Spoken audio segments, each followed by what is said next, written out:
Now, my friends, in what will surely go down as a historic moment in British political history, one of the UK's newest political parties, Reform UK, has overtaken the world's, well, democracy's oldest, the Conservative Party, in terms of actual membership. Reform has surged. This comes as the party continues to poll strongly, with some opinion polls even putting them ahead of the governing Labour Party. And especially in Wales, my friends, something is really going on. So is Nigel Farage destined for number 10? Mark White got the Reform UK leader's reaction earlier on. Got the news through that the numbers for Reform have overtaken the Conservatives. Your reaction? Incredible. Over 15,000 people have joined us and given us their 25 quids over the last 4 days. This is an historic moment when the newest party in British politics overtakes the oldest existing political party in the world. Something is happening. So, of course, I'm delighted. And I mean, you really feel that momentum that in 2025 something special is about to happen, do you? Yes. I mean, when you think this has happened organically, we haven't advertised, we haven't had full pages in newspapers. This is word of mouth. It's people getting together over Christmas and talking to friends and family and saying, you know what, something's got to be done. Well, that's Nigel Farage's thoughts there. Let's get the thoughts of my panel. Political commentator Susie Stride and the TV personality Ryan Mark Parsons. Now, the two of you aren't exactly Reform, you know, we have to put that on the record there from the offset, but I'm sure that the two of you would agree that Reform propose a threat to both the Conservatives and the Labour Party now. It's not just the Tories. So, I mean, Susie, should Sir Keir Starmer, well, be sitting a little bit more uncomfortable in number 10 Downing Street, despite that massive majority? I don't think uncomfortable, but I think, you know, you need to, it's really important that you look at Reform and you see, well, what is going on in this country? Why are there, you know, vast numbers of people that should be Tory voters or should be Labour voters, whatever it may be, and why are they so attracted to Reform? And I think there's something about they're a new party. I think there's something about that they look at Nigel Farage and they feel like he's authentic and he speaks to their concerns. I think there is, you know, a concern in this country around immigration and control of immigration and, you know, the perception that the Tories failed massively on that and a sense that maybe are Labour going to take this seriously enough. Is it immigration, do you think? Is it immigration that they need to...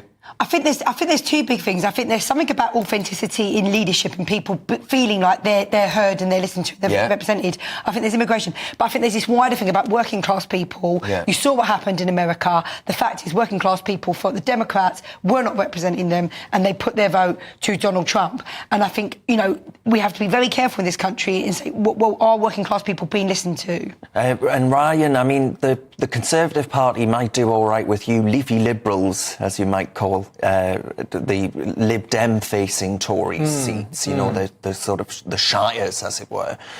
But winning back the red wall, I mean, can Kemi Badenoch really do that? And Nigel's the only one with a chance, surely. Well, I think it's going to be tough for Kemi. You can see what I'm satisfied with is that Conservatism is popular. And we're seeing these numbers grow for Reform. I'm not a member of Reform. I never will be a member of Reform, but it's good to see Conservatism popular in this country. I, to be honest with you, see Reform as a sort of more rambunctious, tacky Conservative Party. Boisterous, loud, the likes of Lee Anderson. I mean, I agree with Susie that we need to have more authentic leaders, and I think you see that with Nigel Farage. And I think there's a broader appeal with people like him, politicians that have that authenticity. But I really don't see them as a threat. If you look at the parliamentary numbers, they've got 5 MPs versus 121 Conservative members of Parliament. I mean, on that basis alone, they're not a threat at all to the Conservative Party. And I really can't see that changing over the next few years when we have a general election. Hang on, because even in Scotland and Wales, you're seeing that actually in Wales, they're certainly overtaking the Conservative Party, but in Scotland they're doing very well too, so you can't rule them out and say that they're not a threat. I think it's just a very short-lived movement, a little bit of momentum and noise, like I said. They're very loud and rambunctious. I mean, Nigel Farage is great at this. I mean, look at UKIP. Where's UKIP now? I mean, Brexit, he delivered that, but these are all very short-lived campaigns, and I see Reform as similar to that. I mean, Susie, I don't agree with that. I see something going on here because I, over Christmas, spent time with some family friends, and they never struck me as remotely political before, but they all said we need Nigel Farage. They all said that they were getting involved like they never had before. So I think there is something going on out there, and it's not just because, you know, I sit here and take in this news on a regular basis. It just strikes me that there is a movement and a desperation, a hunger for change. Yeah, I mean, you almost feel, I mean, in some ways, I'm thinking back to what David Cameron did with the Conservative parties, you know, like hugging a hoodie and huskies. I mean, not that he did anything good for the environment, but obviously what he was very good at, he did this thing where he kind of transformed the image, you know, of the Conservative Party, something that Tony Blair did as well. And you almost get this sense that both parties need to think about this and need to think about how they're portraying themselves to the public. It's very hard to tell whether it's going to be short-lived like UKIP. UKIP was short-lived. I think the public are in a different place. There's something about post-pandemic where people have come out and people are different. I just think people are different. But do you think actually, you know, but we're into what will be the coming up to a year next in July of Labour government. It's half of that, and the fact of the matter is it ain't gone too well, has it? So Nigel Farage is probably rubbing his hand with glee. I think, look, it's been a very tricky start, you know, from the riots to a whole lot of other things. It's not been, you know, it's not been the easiest, you know, road. However, I do think that 2025, that things are going to begin to look far better for the Labour Party, because I think there are going to be wins around the NHS, wins around education and wins around other areas. But ultimately, look, this is not an easy political climate. All right. Well, we'll see. That's a note of optimism for the Labour Party, and one that's cheery, shall we say. Rose-tinted, rose-tinted. Earlier, our Home and Security editor, Mark White, spoke to Nigel Farage before he headed off for his Boxing Day hunt.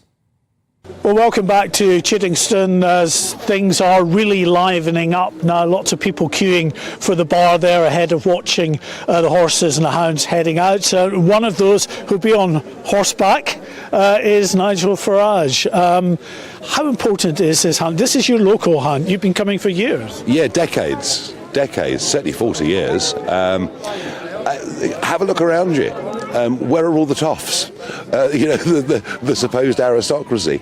These are just good, ordinary country folk, many working in farming, many for whom the hunt is a big social part of their life, but also the hunt does amazing work.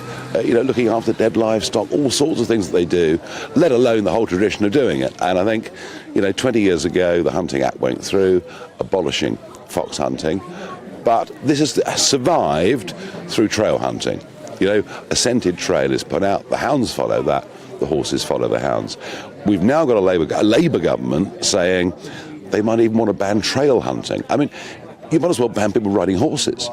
Well, interestingly, government sources saying that they are looking to certainly tighten up the rules around trail hunting, bigger fines and alike.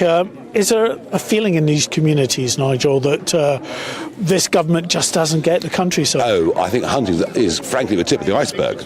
We've got the attack on the small farm. There is no question our calculations over the number of family farms that would have to be sold off is completely out of kilter with reality. There's also a plan for government reorganisation. So mostly we have a county council and a district council. And the district councils, obviously in areas like this, have rural concerns, but rural communities. You know, things like buses, phone connectivity, uniquely rural problems. As we chat, Nigel, just get Oliver, our cameraman, to get some shots around here. It's worth just showing all of the local people, young children and alike, who are all out here. You were saying about... Yeah, so if we finish up with unitaries, what will then happen is the politics of areas like this, for local stuff that really matters, will all be dominated by the big cities. And once again, the rural community is being shut out. So yes, the countryside, it really is under attack. There are too few people to stand up and defend it. But fascinatingly, Labour have about 100 MPs representing constituencies like this. And I think it's one of those areas where voter pressure, farmer pressure can be brought to bear. So do you think now, given the sort of the way in which the party, the parliamentary party, is made up, which is, as you say, different to perhaps traditionally how we've seen Labour MPs formed, that there's going to be that pressure that's brought to bear that Labour's got to be a bit more cognizant of what's happening in the countryside? Yeah, I mean, whether you support fox hunting or not, as I say, has now become the tip of the iceberg in a much bigger issue about the way in which rural communities are being shut out, their opinions are being ignored. And we hear a lot about two-tier Britain. Well, this is very two-tier. If you're in the big cities, you matter. If you're living out in villages like this, increasingly it feels like you don't. And I do think, and we've seen the farming protests taking off around the country, peaceful farming protests, I do think you're going to get Labour MPs representing these seats feeling very twitchy. Well, I was just going to ask you finally on that point about these protests. They've been extremely well behaved, very civilised and indeed enjoying a lot of public support. Do you see perhaps things changing in the year ahead, that maybe that patience is going to run out, that perhaps they'll model themselves a bit more on their cousins in France, for instance? Well, we're not French, are we? I just don't... Heaven forbid. No, well, quite. No, I don't think it... I mean, there might be one or two. And don't underestimate, there is fear and there is anger about a whole way of life disappearing. No, I honestly believe that the way this wins is to have the silent majority behind you. And I think in this country, anything approaching violence would be a disaster. Okay, Nigel Farage, thank you for talking to us on GB News, and enjoy the hunt today. Nigel and many others will be following the hounds as they trail hunt across the morning here, and hundreds more gathering in this village to enjoy the spectacle.